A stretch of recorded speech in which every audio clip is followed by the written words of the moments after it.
हम तुम्हारे साथ हैं। भारत की मजबूरी है, कश्मीर की मजबूरी है, कश्मीर की मजबूरी। ये उड़ी और बनियाल का मुश्तरका इवेंट है और बिलाल साहब को हम मुबारक देते हैं। जो लीडर कभी बोरियार को छोड़ नहीं सकता, आप जैसा लीडर जो कभी बाकी इंशाल्लाह रहमान सर, अब जो हमारा जलसा होगा वो आज इस स्टेज पे आपके साथ वादा देता हूँ खुदा को हाजिर नाजिर रख के, क्योंकि अगर ऐसे हम देंगे मैं अभी गुलाम रसूल करूंगा तो खबर क्या हो जैसे गुलाम रसूल हम सारे गुलाम रसूल तो नहीं, मैं खुदा को हाजिर नाजिर रख के बोलता हूँ जिस टाइम उड़ी का पोलिंग बूथ से पोलिंग डब्बे खुल जाएंगे आप उसी टाइम हमारे डिस्ट्रिक्ट प्रेसिडेंट साहब को, बशीर अहमद चालकू साहब को, अगर मुझे नहीं तो मेरे लोगों को जरूर याद करोगे। और वहीं से ये उड़ी के लोग वो है कि जो यहाँ से पार्लियामेंट से जिता के जाते थे, हमारे उनका नाम था सर नेशनल कॉन्फ्रेंस का, मैं जानता नहीं हूँ। नरवा की आवाम, उड़ी कॉन्स्टिट्यूंसी की आवाम, उड़ी की youth, people's conference, people's conference जनाब असा नाल जेड़ा गद्दर होया दा, असा नाल जेड़ा जुल्म होया दा, अगर उस वेखो ना तो एक बहुत बड़ी किताब है।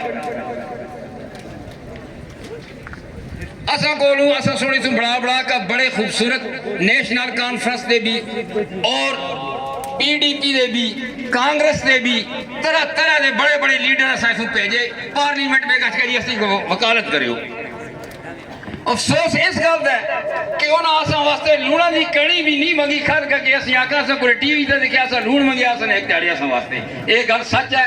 और असा सुन तमाम कार्रवाई जी अज तक की है वो गलत की है, गलत लोग को वोट दिता है।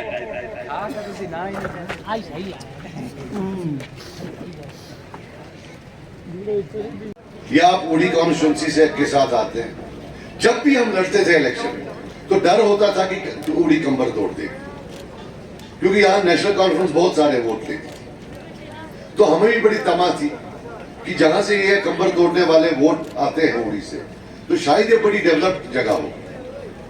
लेकिन जब सियासत में आगे बढ़े तो हमने देखा कि हमारी तरह शायद ये भी बड़े घर दुश्मन है।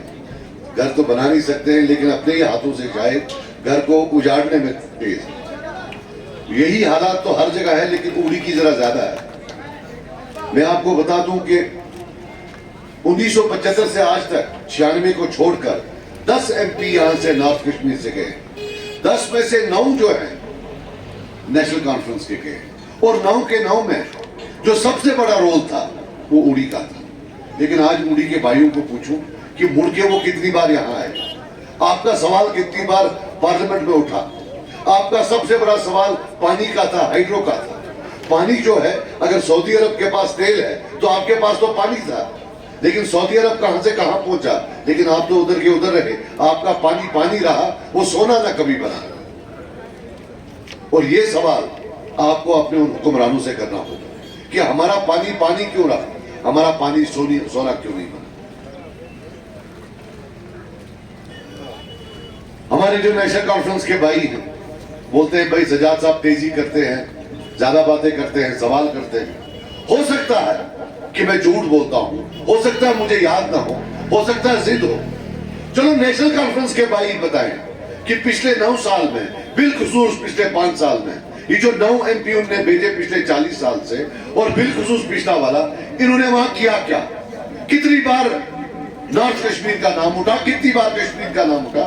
और आपकी उड़ी का तो भूल ही जाए वहां नाम क्यों उठा, कुछ नहीं। और अभी आए हैं आज कहते नहीं हमें फिर वहां भेज दो। 9 बार आप कुछ नहीं कर सके तो 10वीं बार क्या करेंगे? अब ये नई बात लेकर आए कि ये जो ये इलेक्शन है ये डेवलपमेंट के बाद, ये जो बीजेपी है ये एक आइडियोलॉजिकल पार्टी है, इसमें फर्क नहीं पड़ता। वाजपेयी साहब हो, मोदी साहब हो, पार्टी एक जैसी है। मतलब उमर साहब का प्रॉब्लम बीजेपी से नहीं है, हिंदुत्व से नहीं है, प्रॉब्लम उनका फर्ज से। शायद मोदी जी घास नहीं डालते, वाजपेयी साहब घास डालते थे तो बैठे हुए थे। अगर कल योगी जी आ गए तो उनकी गोद में बैठेंगे, डिपेंड करता है घास को देंगे। सो इसलिए हमें दरस ना ये दे। और एक चीज याद रखना, ये जो ये कुछ मसले उठाते हैं, मुझे याद है बिहार का इलेक्शन था, अचानक फारूक साहब बोले यहां लोग चाइना के साथ हैं। बड़ा हल्ला उठा पूरे हिंदुस्तान में, टीवी पर, भाई ये क्या बोला। जो ही बिहार का इलेक्शन खत्म हुआ, उससे लेकर आज तक फारूक साहब ने चाइना का नाम नहीं लिया। इनको खुदा की कसम बीजेपी इस्तेमाल करती है वो बयान देने के लिए जिसे पूरे हिंदुस्तान में इंपैक्ट पड़ता है। आजकल डिजिटल मीडिया है, यहां बयान दो, बिहार में बंदा सुनेगा, उत्तर प्रदेश में सुनेगा। जब उनको लगता है कि भूख है, आज भूख पर वोट देंगे, तो इनसे ये वो बयान दिलवाते हैं, उनको अपनी भूख मिट जाती है और जो है फिर के वराना वो एक माइंडसेट बन जाता है जिस पर वो वोट दे देते हैं। हम पॉजिटिव पर आए। जब मैं डेवलपमेंट और डिग्निटी बोलता हूं, मैं कोई डिग्निटी में कोई बड़ी चीज नहीं बोलता हूं। मैं कहता हूं जो दोगे इज्जत से दो, मोहब्बत से दो। मेरा एक ही ये है कि एक बार वहां जाऊं ऐवान में, खड़े होकर इज्जत से जो भी वहां वजीर आजम हूं उनको बता दूं कि मेरे वजीर आजम जो कानून पूरे हिंदुस्तान, यहां अलग कानून नहीं हो सकता। हम पहले स्पेशल थे, आपने स्पेशल स्टेटस ले लिया, लेकिन अब हमें बराबरी पर तो रखे, हमें नीचा ना रखे। पुलिस वेरिफिकेशन सर्टिफिकेट पूरे हिंदुस्तान में फर्द को वेरीफाई किया जाता है कि क्या यह फर्द अच्छा है या गलत है, लेकिन हमारे कश्मीर में खानदान को देखा जाता है। अगर खानदान में किसी एक ने कोई गलती की हो तो किसी को पुलिस वेरिफिकेशन सर्टिफिकेट नहीं मिलती। क्या यह जुर्म नहीं है? क्या किसी ने इसके बारे में बात की है? नहीं की है। वो उन चीजों की बात करते हैं जो इस इलेक्शन में मुद्दा ही नहीं है, जहां की इस इलेक्शन की ताकत ही नहीं है उन चीजों को लाने। आजमाया, एक पार्टी को आजमाया, फिर आपको उससे क्या निकला?